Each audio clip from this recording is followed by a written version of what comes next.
వైరెంపల్లి Ramulu నాయక్ను party అన్ని విధాలా ఆదుకుంటుందని మంత్రి కేటీఆర్ హామీ ఇచ్చారు. బీఆర్ఎస్ పార్టీ కొన్ని కారణాల వల్ల రాములు నాయక్ టికెట్ కేటాయించలేకపోయినప్పటికీ ఆయన పార్టీకి కట్టుబడి పనిచేస్తున్నారంటూ ప్రశంసల వర్షం కురిపించారు. ఇక 250 కోట్ల నిధులతో ఆయిల్ ఫామ్ ఫ్యాక్టరీ నిర్మాణం కోసం మంత్రి శంకుస్థాపన చేశారు. ఇక గిరిజనులకు ప్రభుత్వం 10% రిజర్వేషన్ కల్పించడంలో రాములు నాయక్ పాత్ర చాలా ఉందని తెలిపారు. వైరా ఎమ్మెల్యే మదన్లాల్ను రాములు నాయక్ సహకారంతో గెలిపిస్తారని ఆశాభావం వ్యక్తం చేశారు. టాప్ గెలవాలి మనం టాప్ గెలవాలి. ఎస్, నేను గిరిజన బిడ్డగా ఆటోతో చెప్తా ఉన్నా. గతంలో చాలా కరువు కట్టగానే చూసిన కానీ ఇప్పుడు నాకు చాలా హ్యాపీగా ఉంది. మా కేసీఆర్ గారు కేటీఆర్ గారు 10% రిజర్వేషన్ ఇచ్చారు. 500 జనాభా ఉన్న ప్రతి చోట కూడా గ్రామ పంచాయతీలు ఇచ్చారు.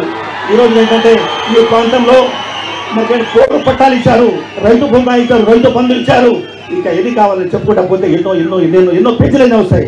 ఏది ఏమైనా మరి వారి యొక్క ఆగమన పురస్కరించుకొని చాలా చాలా బిక్కుటగా ప్రోగ్రామ్స్ ఉన్నాయి కాబట్టి ఎంత చెప్పినా కూడా పేజీలు తరగవు.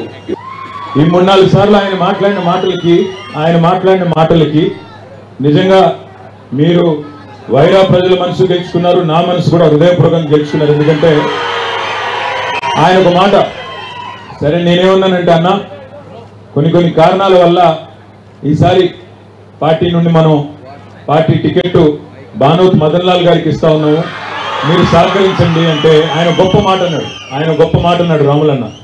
ఏమన్నాడంటే అన్న, టికెట్లు పదవులు ఏవి శాశ్వతం కాదన్నా, మనిషి జీవితమే శాశ్వతం కాదు, కానీ కేసీఆర్ గారు మా గిరిజన బిడ్డలకు 6% నుంచి 10% రిజర్వేషన్